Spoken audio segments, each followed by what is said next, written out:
Hi guys, welcome back to my channel, it's TV. So today's video ay gagawa ako ng carbonara pasta.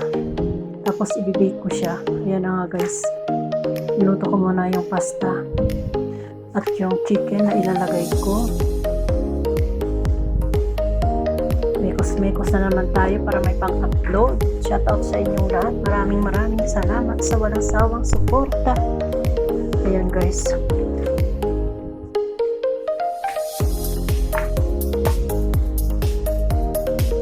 Kalahati lang muna ilalagay ko, tapos sa gitna yung kanyang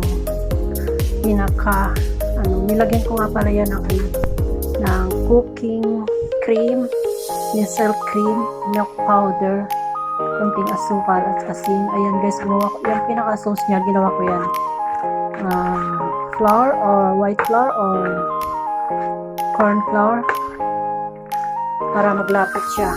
Tapos minix ko sa nestle cream at saka sa cooking cream. Ayan, kunting asin. Ayan na nga yung ginawa kong chicken. Kulay dilaw siya kasi nilagyan ko siya ng turmeric.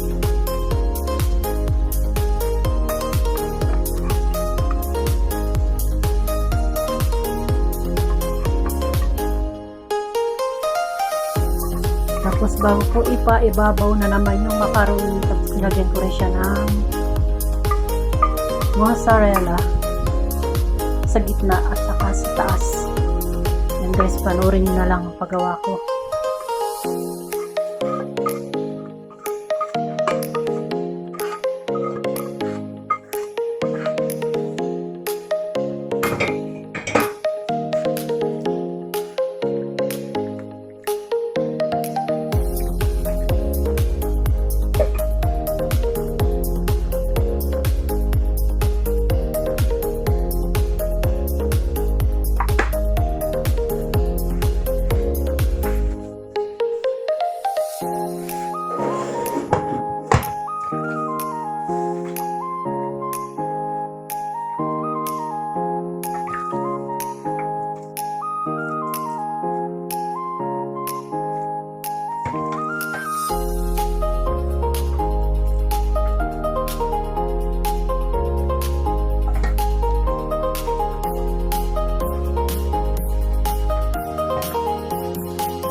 Ayan na nga, lagyan ng mozzarella, tapos bago ko siya i-oven. Alam guys, nakalimutan ko yan. Buti na lang hindi siya nasunog dahil hindi tuyo ang pagkagawa ko. Lagyan ko talaga sadya na may tubig siya para hindi siya magtuyo. Pag niluluto, ayan na nga yung resulta. Perfect. Ang sarap niyan guys, promise. Thank you for watching. Bye-bye!